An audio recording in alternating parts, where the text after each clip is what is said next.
Hey guys, thanks for joining me for this 8th episode in Season 2 of Good Questions with Cameron Dole. Special guests in this episode include author James W. Tamm. We'll be talking about the book Radical Collaboration, their second edition. It's 5 essential skills to overcome defensiveness and build successful relationships. We'll also visit with actor Aedin Mincks. We'll be talking about Season 3 of Cobra Kai, which is available on Netflix. We'll also visit with actor and musician Frank Stallone. Brand new documentary, Stallone, Frank that is, available now. We'll also visit with author, producer, so many other things. Lee Goldberg has a brand new book to talk about, Bone Canyon. And we'll also have our monthly visit with grill man extraordinaire, Meathead Goldwyn. We'll talk couch gating, even smoked nuts. If you would, please take the time to subscribe, drop a like, leave a comment, some feedback, and of course, share with your friends. TED speaker and also dispute resolution expert, and man, timely right now as we've got so many things going on. We've got COVID, we've got the election and inauguration process in front of us, and right now I think collaboration is a huge key, and we've got Jim Tamm on the line with us. And first off, Jim, thank you so much for taking the time to be on the show. My pleasure. Thank you for the invitation. Now, Jim, the book Radical Collaboration, I know kind of goes hand in hand with what we're talking about, and the second edition available. And I wanted to give you first off an opportunity to talk a little bit about the book before we kind of delve into how we can each collaborate in all aspects of our life, if you will. Great. Well, the book was a result of a project done in California where I was a judge for 25 years. And we kept seeing the same organizations come through our system over and over again with litigation. And we were trying to figure out how come some organizations and people had so much conflict and were so adversarial. So because this was costing the state of California a huge amount of money. And so a small group of us put together this team, and we did a huge amount of research, got a big grant from the Hewlett Foundation to try to teach people to be more collaborative. And we were just wildly successful out of that. We reduced conflict in organizations by 70% over 3 years, and almost 100 organizations. And so the book, at least the first edition, came directly out of that. And then the second edition is what we'd learned over the past 20 years about that. And what do you think is the biggest misconception when you talk about collaboration? It's always somebody else's problem, right? That's right. And it usually stems, I would say the biggest issue, the area where people can improve the most in the shortest period of time is by paying attention and better dealing with their own defensiveness. Because when we start to get defensive, we just, our IQ drops about 20 points, our thinking becomes rigid, and we simply become stupid. And we become terrible problem solvers then, and we're not only bad at it ourselves, but we invite everybody else to get defensive, and then you have a whole room filled with people who can't solve problems. So one of the main things we try to do is give people better skills to deal with their own defensiveness. And do you think during the time of COVID and pandemic and folks being quarantined, do you think that pent-up energy has led to negative effects, especially as folks are opening up and starting to go back into work? Do you think that can have an effect if you don't really be mindful about it? Well, I've seen both, actually.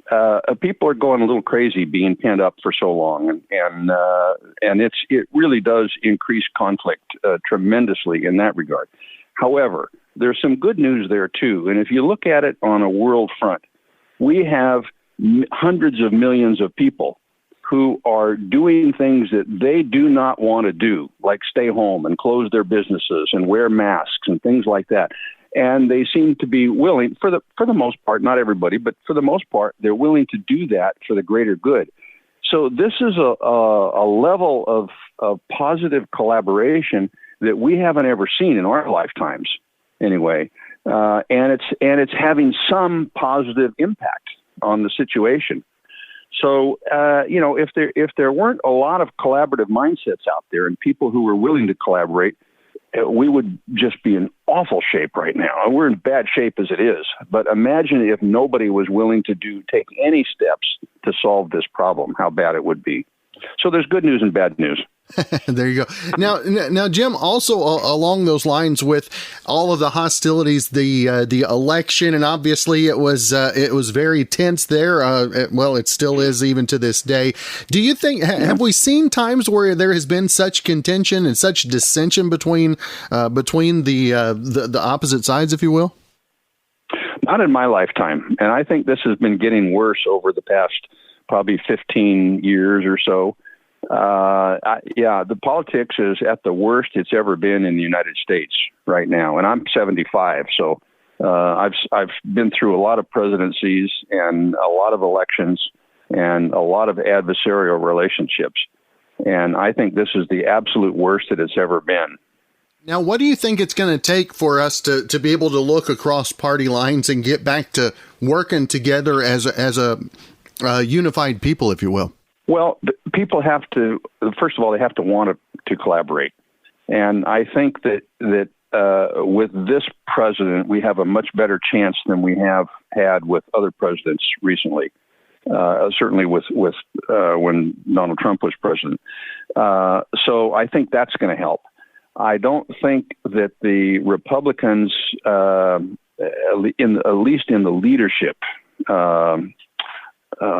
jobs, are dead set on making him fail yet, like they were with Obama. So I think that that's a good sign. I think the fact that the country is in such terrible shape and everybody seems to know it, I think that could be helpful at increasing collaboration too. So I'm hopeful. I think that it's going to be a really tough battle for this president. We've never had a president that's had to deal with more major issues in my lifetime when they become president. So no matter what happens, he's going to have a really tough time. But I think that the factors that I mentioned earlier could help. I'm hoping that anyway. Now, as far as whenever we reopen and get back together, the collaboration, do you think that, do you expect, I know we talk to a lot of artists, performers and entertainers and things like that, and they talk about getting back up on the stage and trying to keep the excitement pent up. Do you think that folks going back to work, is it the same kind of reaction for them as well? I think that people are starving for that. And originally, when we started shutting things down, people were saying, well, this isn't, I like working at home, and I don't know that I'm going to want to go back to the office. Well, I don't hear much of that now. What I hear now is consultants and trainers and performers are just craving to get back and have live contact with people, with audiences. So I think that that's going to help. That people are going to be, feeling positive about that, assuming that we can get this vaccine program in order. So if people feel safe, if they don't feel safe going back to work, then that just pulls the rug out of everything. So we're going to have to do a better job of getting the vaccines out to everybody. And how long do you think we need to realistically in our minds kind of set aside as a time to return to a normal? I mean, we were told couple weeks, couple months originally, but now that we're almost a year under our belt, I mean, what do you think is a realistic end game, if you will? No, I'm hopeful that we can get back to some form of normalcy by 2022. I don't see anything happening. I mean, I see a lot of movement made this year, but I don't think anybody's going to be sitting back thinking, "Wow, we're back to normal now in this year." They're not going to praise 2021 as much as they downed 2020, is what you're saying. That's right. I think most people think, well, there's no big change right at the moment. It's like, yeah, great. We got rid of 2020 and here we are in 2021 and it's exactly the same. And I'm still stuck at home and I still can't get a vaccine and we still have bad unemployment and, the world is still chaotic and politics are even worse. we're invading the Capitol. So, yeah, I don't think that people are really jumping on the bandwagon about how much things have improved. That's right. And again, Jim, the book, Radical Collaboration, 5 Essential Skills to Overcome Defensiveness and Build Successful Relationships. I want to make sure and let our listeners where to find out more information, and also where they can keep up with everything else you've got going on. Sure. They can go to radicalcollaboration.com, and you can get a lot more information about what these 5 skills are, how to better deal with your defensiveness, how to be much more effective at collaboration. And so that's what I would encourage people to do. I also have the TED Talk out there about defensiveness. You can just, go to YouTube and put in Jim Tamm on defensiveness, and that'll come up. All right. Well, Jim, it has been a great privilege to visit with you today. I appreciate you taking some time out to visit with us, and hopefully, 2021 will improve, and we'll look better to a 2022 then. Thanks, Cameron. Best of luck to you, too. Our next guest is actor Aedin Mincks. We'll be talking about Season 3 of Cobra Kai, available on Netflix. Like so many others, especially this past year, Cobra Kai, absolutely huge on my radar. And we got, from Cobra Kai, he plays Mitch, we've got Aedin Mincks on the line with us. And first off, Aedin, thank you so much for taking the time to be on the show. Now, Aedin, tell us a little bit about how cool it was to get on the show Cobra Kai in the first place. And were you a Karate Kid fan before? Was that something that you'd already been a fan of? Yeah, like I only knew about the Jaden Smith one, but then after I got the part, like my mom was like, "Oh, it's a spinoff of the originals," and I was like, "Originals?" And she's like, "What? What's wrong with you? Did I not tell you about this?" Yeah, she took it personal. But then, I ended up watching all the originals, and I think 3 is my favorite. Yeah, they were way better than that one. Now, Aedin, how crazy is it on set to see Johnny and Kreese, and are they a little bit intimidating in person as well as they are on the screen? Yeah, it's really cool seeing them. Like, William Zabka is like really friendly actually, and like tells like a lot of funny jokes, and like shows us cool stuff from like the 80s and like all the music and stuff, and makes funny voices. But Martin Cove is like the one where it's like, oh, you don't want to mess with but he's still really cool too, because like we would be shooting a scene and then he'd just like lean over and start telling us about how it reminds him of a movie or something that he like filmed like a long time ago, and like the like stories from those sets and stuff. But yeah, like it's really cool getting like hang out with like those legends and stuff. Yeah. And for you at this point in your career, you've got some work behind you, but what kind of insight are you able to draw from some folks that have been in the business for as long as they have? I would say like wisdom and stuff. I would say like just don't procrastinate. Let the ADs and PAs know where you are all the time, and yeah. Don't eat dairy before a fight scene. now, Aedin, for you, how close is Aedin to the actual role of Mitch itself? I am kind of a nerd, like Mitch is, but I don't know, kind of like we're both cool and stuff. We're both like. Yeah. Now, what do you see from? I'm just finishing up season number 2 now, and as season 3 rolled out earlier this year, what can we expect from your character in the upcoming season? They haven't like given me a script or anything or told me anything about the new seasons, but season like wait for season 3 or for the like the one after. I'm asking for season 3 for myself because I haven't got there yet. I'm close. Gotcha. Yeah. For getting like bring like rebuild bridges and stuff, and then a little bit more fighting from me, and yeah. Get this more speaking spots and get more fighting, and it's fun.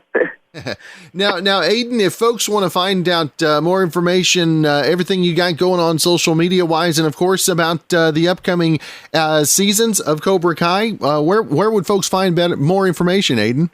Oh yeah, my Twitter and Instagram are just my name, so just Aedin Mincks, but spelled funny. So AEDINMINKS. Parents thought it'd be nice to make my name unique. Can't find out coffee mug or a chain or anything. That's good stuff. Well, Aedin, best of luck to you in 2021. Looking forward to catching up with more seasons of Cobra Kai, and hopefully we can catch up again real soon, my friend. Yeah, great. Thank you.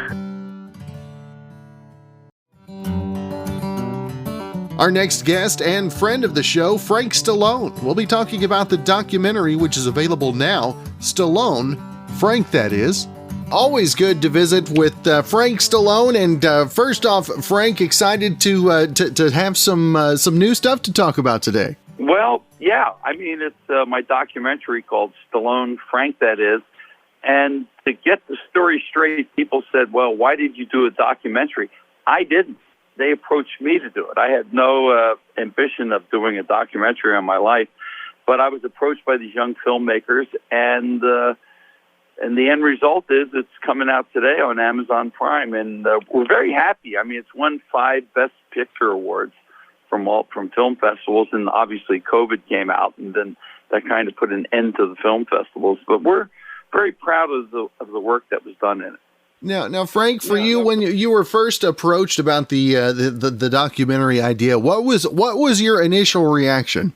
My initial reaction was like, okay, here we go again, another Hollywood film. Nothing's going to happen. That was my first initial thing, and then I didn't hear from them a while. And I said, well, this is a bunch of baloney. So then they came back to me and said, well, we're ready to start going, and they did. And, I said, here's my Rolodex. Here's everyone I know in show business. Have at it. I called a few of them that I knew, and they were just wonderful about it. And and I wasn't, Cameron, I wasn't at any of the interviews. I did it on purpose because I wanted to get an honest evaluation of what people thought of me. You know what I mean? I didn't want to be sugar-coated. And thankfully, I got to tell you, most of the people were very complimentary and nice. Now, Frank, what do you think? What do you think is the most misunderstood thing about Frank Stallone? I mean, I know the music, but do you think the music is the biggest surprise to folks? I think anything I've tried to do was like a big surprise. I mean, this whole movie is about preconception, underachievement. I mean, it just seemed like everything I tried to do that I never, Cameron, ever thought I was in the shadow of anybody. I was very confident in what I could do, but I would just get these barriers up because people had a preconceived perception of what I did. They knew me as, oh, well, he's sang in Rocky. I'm sure his brother supports him. He does this and that. And that's not true. I do my own thing. I've always done my own thing. And I think when you see the movie, it's more other people talking about my life than me. I just tell kind of stories in between, like kind of little things like that. But it's more other people telling my story of what they know and what they think of me and stuff like that. But, I still get it today. I'll play a gig to go, well, what's he do other than being Rocky's brother? I go, well, that's a brilliant deduction right there. Now, Frank, what was maybe the biggest? I love asking folks COVID and quarantine questions. What was maybe the biggest COVID purchase you made last year? COVID inspired purchase you made in 2020? Oh man, I've been living on Amazon and eBay. You just type, and not that I stay in all the time. I'm cautious enough. I'm not like crazy.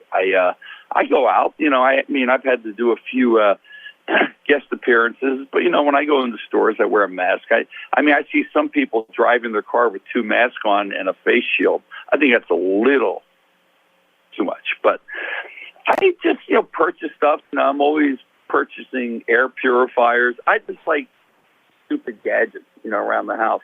And, and it's but I go shopping. You know, I go to the market and stuff. But I've always been a bit of a person that's always stocked up on, you know, dry goods and stuff like that, just in case. Because living in California, I mean, 1 second you could have an earthquake or a fire or something like that, and you have to be able to take care of yourself. You know, I have shortwave radios and stuff like that.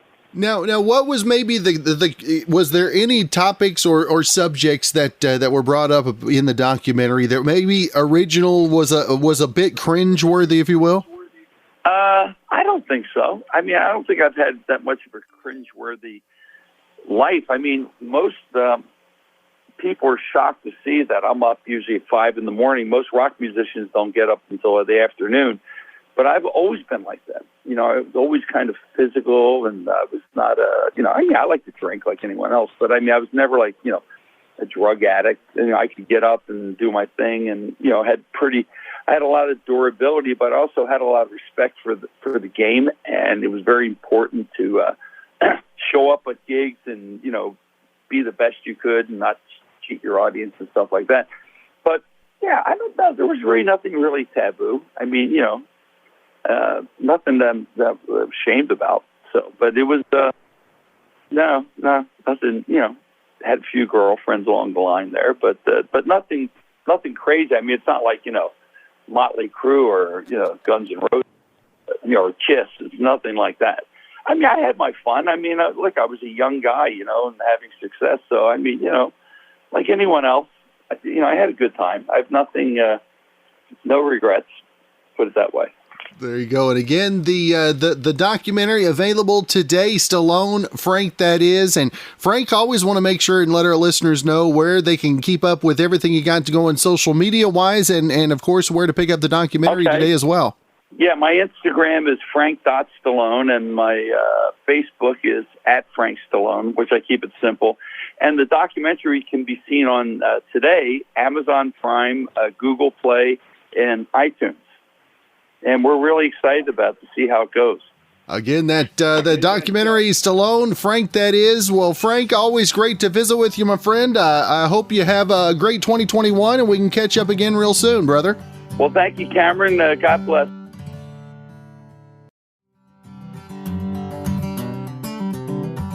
Our next podcast guest and friend of the morning show also is author. Got a brand new book, been out a couple of weeks. We're going to talk about Bone Canyon. We've got best-selling author Lee Goldberg on with us. And first off, Lee, thank you so much for taking the time to be on the show. It's my pleasure. I mean, I'm so busy with this pandemic. I mean, I've got so much to do. Squeezing you in was really, really difficult. Now, Lee, has pandemic been good as a writer, though? No. I mean, it's weird. I think writers are the best position to deal with the pandemic because we're used to sitting on our ass and being in our heads all day. Well, that's a strange mixed metaphor there. But the point is, we're going to be sitting at a computer making stuff up anyway. So it's not a big shift. I mean, for me, I'm not traveling to research my books. I'm not traveling to promote my books. I'm not traveling for fun. But overall, my life hasn't changed all that much. I would still be spending 5 months a year at my desk writing. So now the new book, like we mentioned, available now, came out on the 5th, Bone Canyon. Tell us a little bit about the story of the book and the series as well. Well, it's the sequel to my 2020 bestseller, Lost Hills, about Eve Ronan, the youngest female member of the Los Angeles County Sheriff's Department Homicide Bureau. And she didn't get the job because she's got a lot of experience or a lot of skill. She got it through political leverage. She, during an off-duty, she was off-duty and she saw a famous movie star beating up his girlfriend, and she arrested him, planted his face on the ground, and a video of that arrest went viral. And she's able to leverage that into a promotion that she doesn't deserve. So she's constantly having to prove herself, to her colleagues, to everybody around her. And in the second book, a massive wildfire has moved through the Santa Monica Mountains, denuding the hills and burning away all the brush and exposing a lot of dead people, which is all true. That happened after the wildfires here in Los Angeles. and some old bones have tumbled down into someone's backyard, freed from the brush that burned away. And Eve's investigating those bones, and they lead to some unexpected places. Now, where do you get inspiration for? Is it true life that kind of dictates the inspiration sometimes for you? Well, in the case of Bone Canyon, yes. The case is not real, but the situation, bones being found after the wildfires, is absolutely true. I live in Calabasas, and the fire came right up to my back fence. I had to evacuate, and the odd thing about it was in Lost Hills, my previous novel, it ended with this big wildfire that was fictional at the time. It became real as I was proofing the galleys. So when I came home, with all the hills around me black, these bones started being discovered. People would come back to their homes and find bones in their backyard. Like, where'd these bones come from? And what the authorities discovered was that for years, gangs have been tossing the corpses of their adversaries into these canyons, and they've just been lost in the brush, and no one knew anything about them. But when the brush burned away, these bones were revealed. But not just those bones, but there was a woman who disappeared from a museum in Midtown Los Angeles, a woman with Alzheimer's. Her body was discovered in a canyon. A couple who disappeared driving home from Los Angeles International Airport, their car was found in the canyon. They found all sorts of fascinating things once the canyons were burned away. And that was an irresistible in for me to tell my story. But in general, I like to come up with mysteries that will help me reveal more about my heroine. Because ultimately what readers remember is not the mystery. They remember the character stuff. It's the character they fall in love with. I mean, you better have a damn good mystery, but that mystery has to reveal aspects of the character that wouldn't otherwise come out. Now, when you first got started writing, I mean, what was your goal? And now, as you look back at as your early writings, I mean, how naive maybe were you coming in? Well, I was never naive. I've known since I was in kindergarten I wanted to write, and at first my goal was just to be able to write, to tell stories. But when it became my living, it's like to make money, because if I don't sell what I write, my family doesn't eat. We lose our house. The tuition doesn't get paid. So writing for me is not just something I do for pleasure and as a creative and emotional need. It's actually how I put food on the table. So I think it's different than someone who's writing just for fun, who does it as a side gig. It's my job.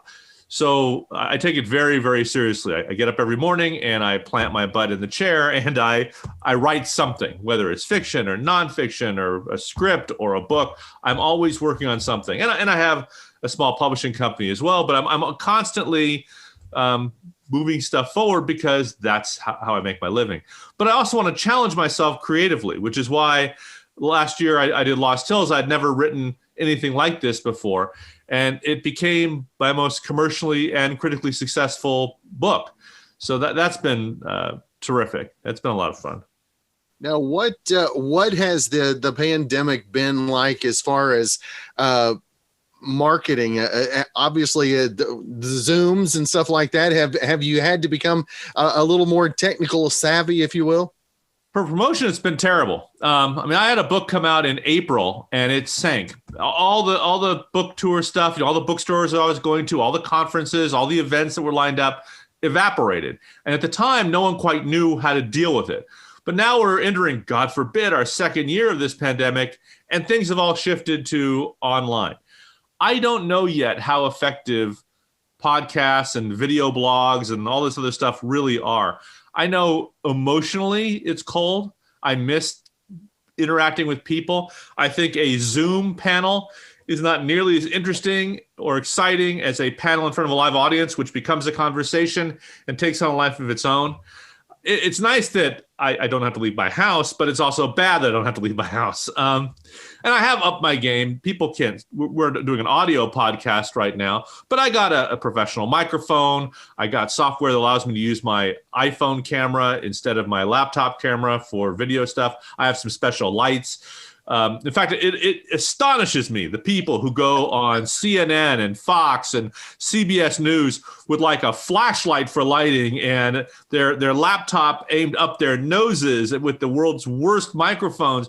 if you're going to be on television, spend the $20 on a decent, half decent microphone. And, but yeah, I've upped my home Zoom game a bit, and I've started wearing pants, which is a shift midway through the pandemic.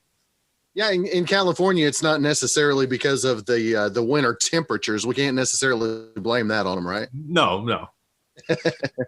Now, what kind of inspiration is in store for the next book? Are you keeping along the same lines, or do you like to keep changing things up, if you will? Well, the nice thing about the timing of the pandemic and the books I'm writing now is before I was writing international thrillers. I wrote 5 books with Jan Ivanovich, and I wrote the series of spy novels on my own, and they required a lot of travel for research, which I liked. Well, Lost Hills and Bone Canyon take place right here in Calabasas, California. For research, I just have to look out my window. So it's not that hard during the pandemic to write these books. The third Eve Ronan book is coming out in October. And what I'm writing after that is a good question. I'll figure it out after this podcast. But I'm fortunate that this particular series does not require me to go abroad or to do a lot of travel. And I think it's important when you're writing about other places to go to them, because you pick up things you never could pick up from Google Earth or guidebooks or watching Rick Steves or Anthony Bourdain reruns. You really need to go to the places you write about. It makes a huge difference. Now, who were the early literary inspirations for you? I read a lot when I was a kid. I read Larry McMurtry. I read Elmore Leonard. I read a guy named Gregory MacDonald who wrote the Fletch novels. He was great with dialogue. I read Robert B. Parker. I was a voracious reader, and I still am. I read Westerns. I read literary fiction. I read crime novels. And you learn as much from the bad ones as you do from the good ones. I'm always learning. I'm always picking up new techniques. In fact, Bone Canyon and Lost Hills were a new way of writing for me. I purposely removed the authorial voice. I took myself out of the writing. I didn't want my writing to call attention to itself. So you won't find any clever writing. I wanted the writing to disappear while you were reading, so you forget you're reading a book.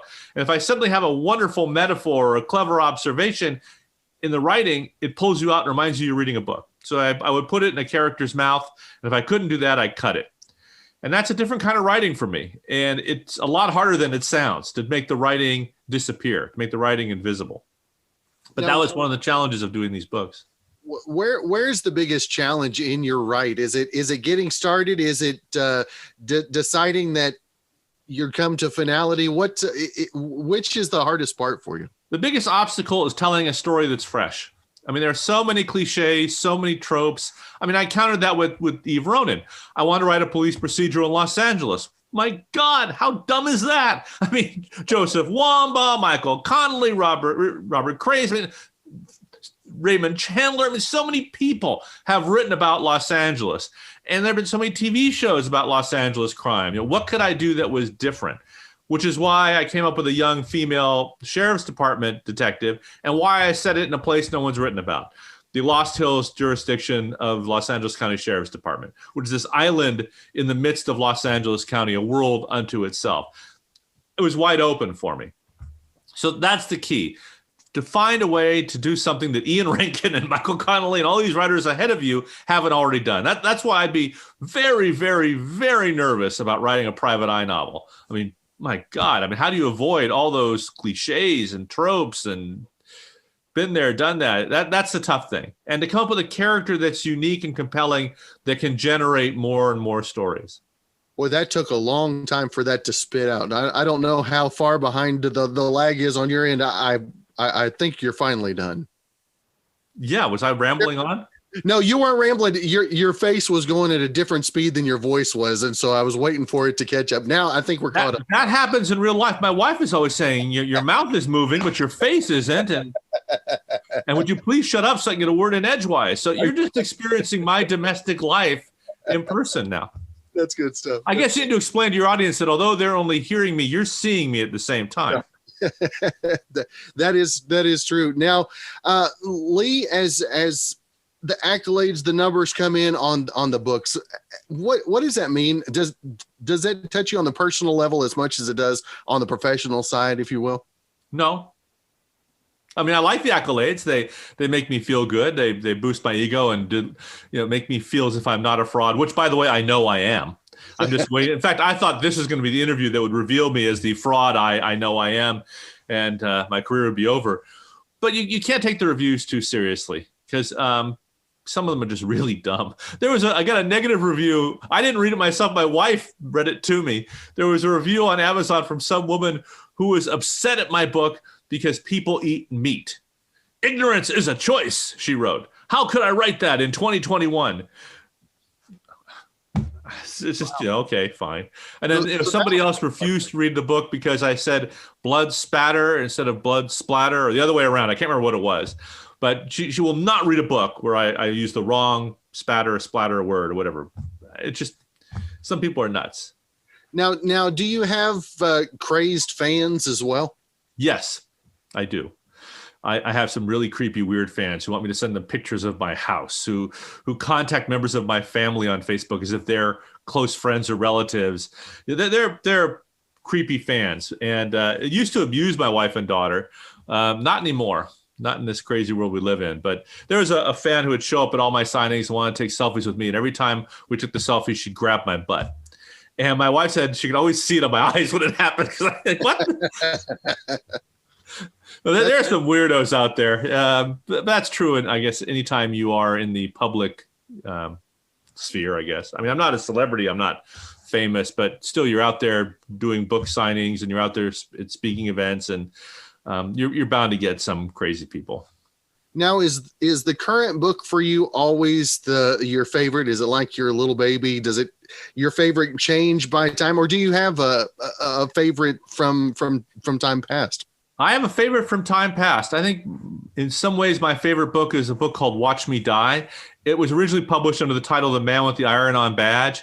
It's about this, it's a private eye novel in a sense, about this guy who learns everything he knows about being a private eye from watching television and reading books, and it's all baloney. I mean, it's absurd. And the contrast between what he's experiencing in reality and what he's read about and what he's seen on TV is just nightmarish for him. And in some ways, I've been exploring that same theme in one form or another in all my books. I wrote another book I'm very, very fond of called The Walk, about a guy who's stuck in downtown Los Angeles when the big earthquake hits. And he has to walk from downtown Los Angeles across this landscape of devastation to his gated community in Calabasas. And by the time he gets home, he's a different man. It's only 48 hours, but he has so many life-changing experiences along the way that it changes who he is. And it has become, in many ways, my most lucrative novel. It keeps getting optioned by movie studios. And it came so close to being filmed a couple years ago. I wish I could tell you all the details, but it had a great cast. And at the last minute, the financing fell out. And, oh, God, it was like a few weeks away from shooting. And now, just a couple of days ago, another big studio has optioned it. So I'm still hoping that'll get made. Now, how different is the process, say, screenwriting as opposed to the writing the novel style? Oh, it's completely different. Two entirely different ways of telling a story. When you write a script, you're basically writing a blueprint for other contractors to do their work. The actors, the directors, location managers, the wardrobe people. It's a working document. It's always changing. It's not prose. And the story is driven by action and dialogue. If you don't see it and don't hear it, it doesn't happen. So it's a different way of telling a story to an audience, but also a different way of telling a story on paper. Mm-hmm. And it uses a whole different set of skills. But I've tried to integrate some of the skills required in writing a script into the way I write my books. I try to have, at least the Eve Ronin novels, I try to have them driven by action and dialogue as well, and to have the same momentum as a screenplay. But also in a script, it's very, very tight. In an hour-long episode, you actually only have about 42 minutes of story. So every scene has to count. Every line of dialogue has to count. It has to reveal character or move the story forward. It has to have conflict or it's cut. And I try to bring that same sensibility to my books. But also television has a very clear structure, the 4-act structure. No matter how many commercials there are, whether you're on cable or subscription television or broadcast network, it's still the 4-act structure. Right. And it's become innate in all of us when we're watching TV. If a show doesn't follow that 4-act structure, somehow it doesn't feel like it's working to us as viewers. I've incorporated that 4-act structure into my novels too. So it has that same propulsive feel as an hour-long television show. So I've mixed some of the same techniques, but they're entirely different kinds of writing. It takes me 5 months to write a book. It takes me about a week to write a script. Really? Now, for an hour-long show. If I'm writing a TV, like I co-created the hit Hallmark series Mystery 101, just finished shooting the 6th movie. When I write a TV movie, it might take me 10 days or a couple weeks, but for the most part, it doesn't take me that long to write a script. But a book is much harder. Now, when you sit down and start to write, like on the Mystery 101s, is there an idea in mind before you sit down, or do they tell you this is what you're going to write about, and then you have to go from there? No, you have to write a pitch, and then from the pitch, you have to write a detailed outline.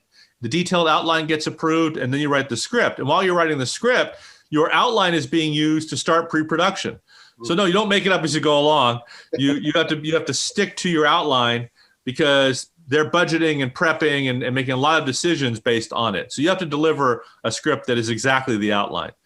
And when you're writing for television, it's a lot of money. It's millions of dollars. They want to know what they're getting for their millions. So your outline is also something that they use to budget, to know whether or not what you're writing is something they can actually shoot in the time and money that they have. So in most cases on the shows that I do, I'm also the producer. So that's also in my head. How am I going to make this thing that I'm writing? But it's entirely different. You don't make it up as you go along. It's and no one imposes. The only time a story is imposed on you is when you are a freelance writer submitting a script to another person's show. You might go in and pitch something, and the showrunner will say, no, I don't like that, or I do like parts of it, and you'll break the story with the showrunner and his staff or her staff. And then you're delivering. Then you are a contractor, or a carpenter. You're building a bookcase in somebody else's home the way they want that bookcase built. That's what you're doing as a freelance script writer. That's right. Well, again, the new book, Bone Canyon, written by Lee Goldberg. We do appreciate you, Lee, taking the time. I want to make sure and let our listeners know where to keep up with everything you've got going on social media wise. Also, where they can find more information about the book. Oh, I'm very, very hard to find. I'm at leegoldberg.com, LeeGoldberg.com. And on my website, there are links to my social media on Facebook, Twitter, all sorts of places. All right. Well, again, Lee, thank you so much for your time today, and look forward to spending some more time with the book, and hopefully we can catch up again. Thank you. It's been fun.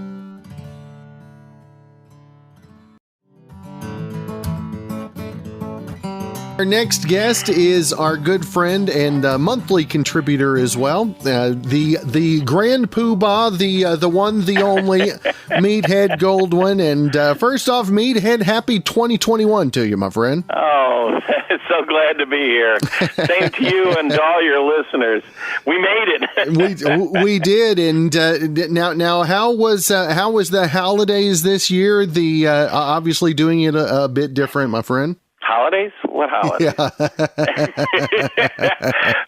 It was just my wife and me. We had good food and good time, and we enjoy the hanging all the ornaments. We buy a new ornament every year, so all the ornaments have a date on them, and that's always fun. And we cook. But we missed she comes from a very big Italian American family, and we always get together with them, and we missed them all. Now, as we get into 2021, I know each month we try to switch it up a little bit. I think we're going to talk something that I don't think we've ever talked about, Meathead, and we're going to talk about kind of a side dish item, right? Well, we've talked about tailgating, and we've talked about couch gating, both, with the idea that it's football season. Here we are coming down the home stretch of the NFL, and everybody watches the Super Bowl. And one of the things we haven't talked about is a great munchie, a great snack, and that's nuts. Mm-hmm. And you can make your own flavored, smoked, sweet, sour, savory nuts at home pretty easy. And if you have a grill or a smoker, You can smoke nuts.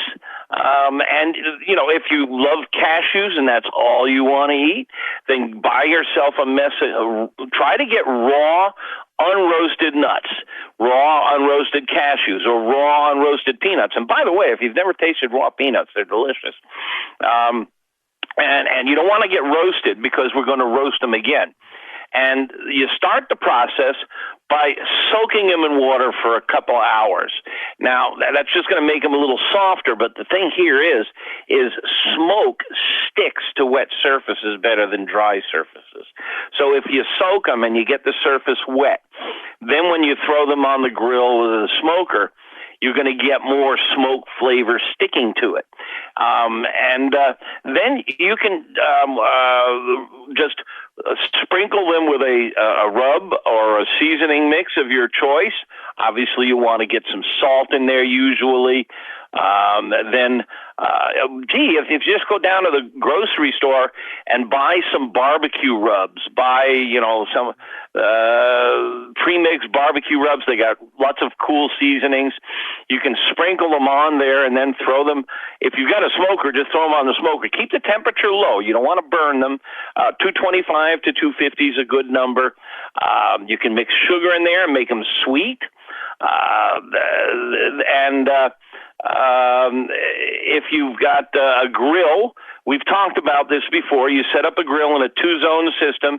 You get all the heat on one side. So if it's gas, you just have 1 or 2 burners on one side going and the other side not. Or charcoal, you push charcoal on one side. It's called a 2-zone system. And you put the nuts on the indirect side, the side that doesn't have flame, where it can just roast and you throw wood on the fire. And they're really a lot of fun. And I've got a bunch of recipes on AmazingRibs.com for everything from sweet to savory. I love them. Now, what is your favorite? What's your go-to nut and seasoning? I'm a cashew-holic. How about you? Exactly. I'm a honey roasted cashew guy, or those cinnamon ones that. Yeah, you get them from the vendors at the state fair in a little cone. Exactly. I've got something like that on the site. There's a couple of techniques to doing that hard crust. You can also, after you've soaked in water, you can also soak in some things like teriyaki sauce, which is a sweet soy sauce. Then you can roll them in sugar or maple syrup and then smoke them, and you'll get that nice crust. Go to the website, AmazingRibs.com, and just enter nuts into the search box, and you'll find a whole bunch of fun recipes to try. It's better to try to follow a recipe than try to do it yourself, because there's some stumbling blocks in there, but they'll work. Now, what's the biggest key to smoking the nuts? Is it not overcooking them? Is that probably the biggest challenge? Yeah, and over smoking them. Make sure that your grill grates are good and clean. You don't want grease on the underside of the grill grates, because that grease will flavor the nut, and that's not a good flavor. Also, the secret is to soak them. That's the real trick. I mean, you can throw nuts on the smoker, but most of the smoke will bounce off. So if you soak them, a little more of the smoke will stick. Most of them are done within 45 minutes, 30 minutes, and you can always open it up and pop one and taste it. Now, what would you, as far as couch gating, as we get ready for the Super Bowl, I guess that's the next big thing that is going to happen before we talk again. What would you pair the nuts with off of the grill for couch gating as well? Oh God, are you in Oklahoma? Let me tell you about this marvelous invention called beer.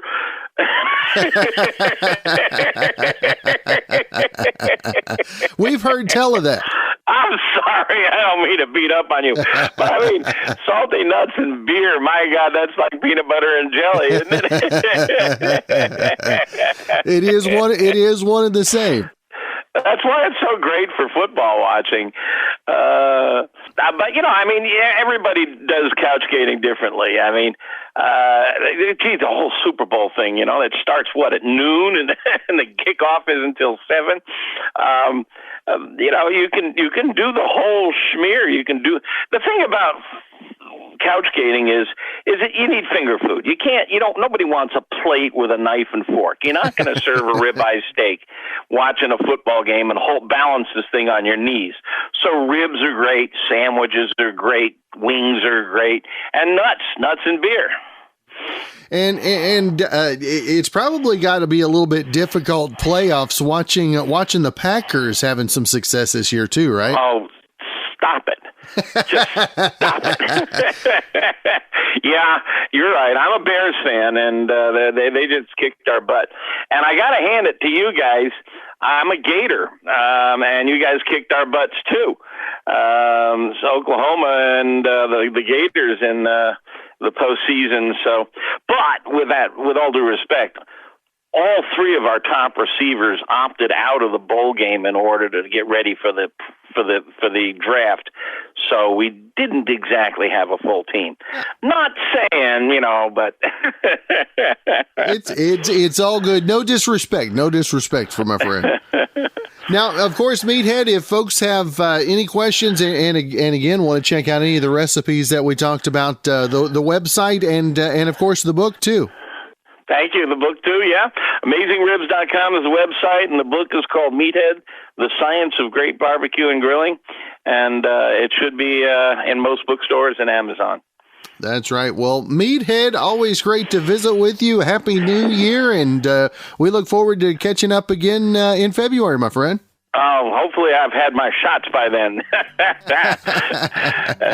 Take care, buddy, and to all your listeners out there, and Happy New Year, everybody.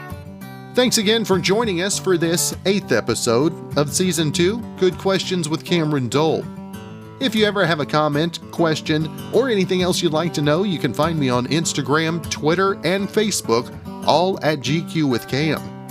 If you'd like to help out in the funding for this podcast, feel free to click the support tab and follow the instructions. If you have a special guest idea, email me gqwithcam@gmail.com. Thanks again to Brandon Allen. He penned the music for Good Questions with Cameron Dole. We're going to let him play us out, and we'll be back with episode 9 of season 2 coming up tomorrow.